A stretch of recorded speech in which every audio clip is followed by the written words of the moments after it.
Le journal de 7h sur Europe 1, Thomas Schnell. Bonjour Thomas. Bonjour Dimitri, bonjour à tous. Et d'abord les États-Unis jusqu'au bout du suspense. Nous ne reviendrons pas en arrière. Les mots de Kamala Harris, elle martèle son slogan lors du dernier meeting en Pennsylvanie pour tenter d'arracher le vote des indécis. Son rival républicain, lui, est dans le Michigan pour son tout dernier discours de campagne. Donald Trump promet de mener l'Amérique vers de nouveaux sommets. Retrouvons notre correspondante Europe 1 aux États-Unis, Aviva Fried. Aviva, ce sont les dernières images de cette campagne virulente. Oui, Kamala Harris a voulu aller au plus près de ses électeurs. En Pennsylvanie, elle a frappé en personne aux portes pour convaincre les gens de voter pour elle. Et dans ses discours, elle a choisi de ne pas nommer son adversaire républicain, comme pour montrer qu'il était temps de tourner la page. L'Amérique est prête à s'engager sur un nouveau chemin où nous ne verrons plus nos concitoyens comme des ennemis, mais comme des voisins.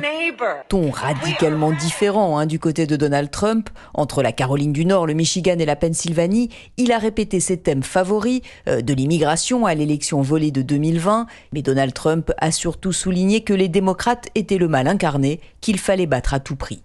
Avec votre vote dans cette élection, vous pourrez leur montrer une fois pour toutes que cette nation ne leur appartient pas. Cette nation vous appartient. Les deux candidats devraient se mettre un peu en retrait dans l'attente des résultats, à moins que, comme il l'avait fait en 2020, Donald Trump ne se proclame vainqueur dans la nuit, avant même le décompte final. Un scrutin très serré donc qui pourrait basculer en faveur d'un camp comme de l'autre. Le tiers des électeurs a déjà glissé son bulletin dans l'urne par anticipation et le vote des aînés est scruté de près. En Floride se trouve la plus grande communauté de retraités au monde, The Villages. Les seniors rencontrés par Caroline Baudry pour Europe 1 penchent plutôt en faveur de Donald Trump. À 82 ans, James dit avoir trouvé son paradis, soleil tropical, villa prestigieuse et voiturette de golf. Laissez-moi vous montrer. Sur laquelle le nom Trump est inscrit 3 fois en lettres capitales. Je fais tout ce que je peux pour faire élire cet homme. Donc j'aimerais voir une avalanche de votes pour lui. Sur la place centrale, Sharon, arrivée du Michigan il y a 10 ans, n'a besoin ni de casquette ni de t-shirt pour l'affirmer. J'adore Trump. Mes priorités, ce sont la sécurité et les frontières. Je veux juste que notre pays retrouve ses racines, nos racines morales. Le village, c'est avant tout un endroit conservateur. J'adore. Si Trump perd, l'Amérique n'est plus, selon elle. Butch est lui nostalgique du mandat de l'homme d'affaires. C'était bien et j'aimerais voir mes investissements augmenter à nouveau, voir le prix des courses baisser, pouvoir me permettre d'acheter des choses. Il ne va pas taxer notre sécurité sociale. Chaque petit geste compte. C'est dans ces rues qu'au moins 500 retraités avaient défilé en voiturette en juillet pour soutenir Trump, blessé lors d'une tentative d'assassinat. The Village, Caroline Baudry, Europe 1. Une journée d'élection américaine sous très haute sécurité en raison des risques de débordement. Les tensions qui agitent le pays forcent les bureaux de vote à s'équiper. 100 000 disposent d'un bouton d'appel d'urgence relié à la police. À Washington, les commerces se sont barricadés par crainte de violence. Alors, image singulière maintenant en Espagne. L'aéroport de Barcelone sous les eaux alors que les recherches se poursuivent dans la région de Valence. 6 jours après les inondations dramatiques qui ont tué au moins 217 habitants, les fouilles se concentrent notamment dans les nombreux parkings souterrains qui n'ont pas encore été totalement inspectés dans la commune d'Aldaya où s'est rendu l'envoyé spécial européen Alexis Bourdon. Les pompes à eau tournent à plein régime dans la zone commerciale d'Aldaya. Les secours tentent de vider un parking souterrain d'une capacité de près de 6000 places. Pour explorer la zone, des drones sont envoyés et les pompiers naviguent sur des barques. Pour le sergent Alfonso Fernandez, le risque de faire une découverte macabre est bien réel. C'est très compliqué.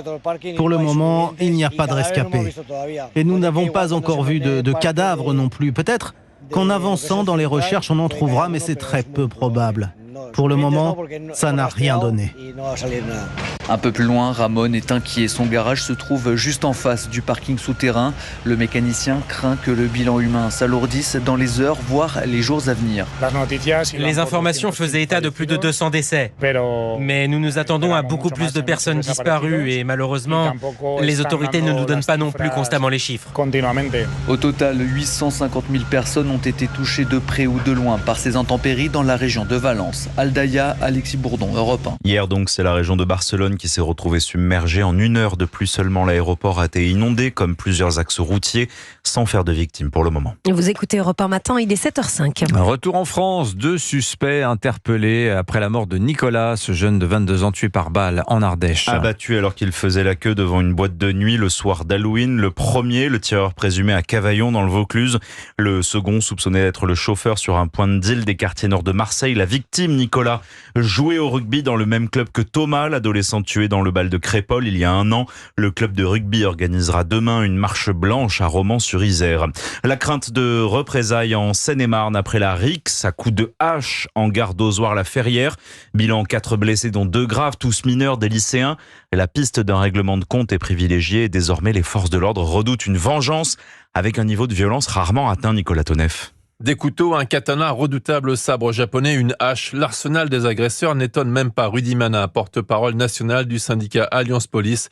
Ce qui le sidère, c'est le choix de l'endroit et l'heure pour l'agression. Ça s'est passé à 7h55 dans un RER à 1 heure de pointe. C'est bien ça encore la nouveauté. On pousse encore dans la barbarie. Est-ce que c'est pour marquer l'opinion publique ? Est-ce que c'est pour faire un buzz médiatique ? Tout est envisageable avec ces gens-là. Le phénomène prendrait même une forme de course à la sauvagerie pour exister, analyse Laurent Oberton, auteur de La France Orange Mécanique, au micro de Pierre de Villeneuve dans Europe 1 Soir. On a des groupes qui sont hiérarchisés, structurés en fonction de la violence de leurs membres. Et dans ce monde-là, pour être accepté et respecté, on doit montrer qu'on n'a pas peur de planter et de tuer pour rien. Et tant que la justice française ne comprendra pas qu'elle a affaire à quelque chose de nouveau, malheureusement, on en sera réduit à compter les victimes. Le principal auteur des faits a été arrêté et le parquet de Melun a ouvert une enquête pour tentative d'assassinat. À la cour d'assises de Paris, les premiers mots des accusés sont attendus dans la matinée, 24 heures après l'ouverture du procès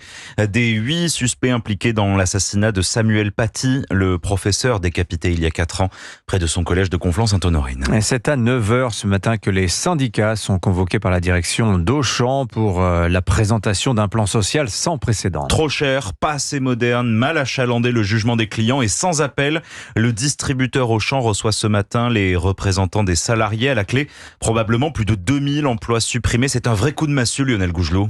En réunion syndicale avant les annonces de la direction, Christophe Delay, délégué Force ouvrière, redoute un véritable séisme social si les 2300 suppressions de postes sont confirmées. Si c'est ça, oui, c'est quelque chose d'énorme qui n'a jamais été connu chez Auchan. Ça met des familles en difficulté et c'est vrai que l'inquiétude est grande. La spirale des pertes financières chez Auchan, pour son collègue Franck Martineau, une explication principale, les errements stratégiques des directions successives comme la généralisation des caisses automatiques. Sur les caisses automatiques, les magasins se font piller régulièrement. Il arrive des fois, on récupère certains caddies de 1000 € qui passent tout droit. Il y a vraiment un vrai problème puisque les clients ont compris qu'ils avaient moins de scrupules à voler une machine qu'à voler un être humain. Alors si l'ampleur du plan social se confirme, Auchan devra se montrer à la hauteur pour les salariés, selon Gilles Martin de la CFDT. Si vraiment il y a des conséquences sociales, l'entreprise devra mettre tout en œuvre pour faire en sorte que les salariés soient accompagnés, soient reclassés au maximum. Et les accompagnements qu'il y aura devront être à la hauteur des sacrifices qui seront demandés. Oui. Sans garantie toutefois que ce plan social soit vraiment le dernier. Lille, Lionel Gougelot, Europe 1. Et puis à l'approche de l'acte 2 de la mobilisation des agriculteurs le 15 novembre prochain, la ministre de l'Agriculture Annie Genevard tente de déminer dans le Tarn hier en déplacement. Elle a annoncé une commande de 2 millions de doses de vaccins contre la fièvre catarrhale-ovine qui s'ajoute aux 12 millions déjà commandés. Merci à vous, Thomas Schnell. C'était votre journal sur Europe 1. Il est 7h09. Merci d'avoir choisi Europe 1 à suivre, l'édito écho. On va parler de la dette publique américaine. 35 000 milliards de dollars et ça continue de se creuser mois après mois, de plus en plus vite même, avec un déficit à plus de 6% cette année. Alors quand on se compare à cette dette américaine en France, est-ce qu'on se désole ou on se console ? On verra ça avec Agnès Verdier-Molinier.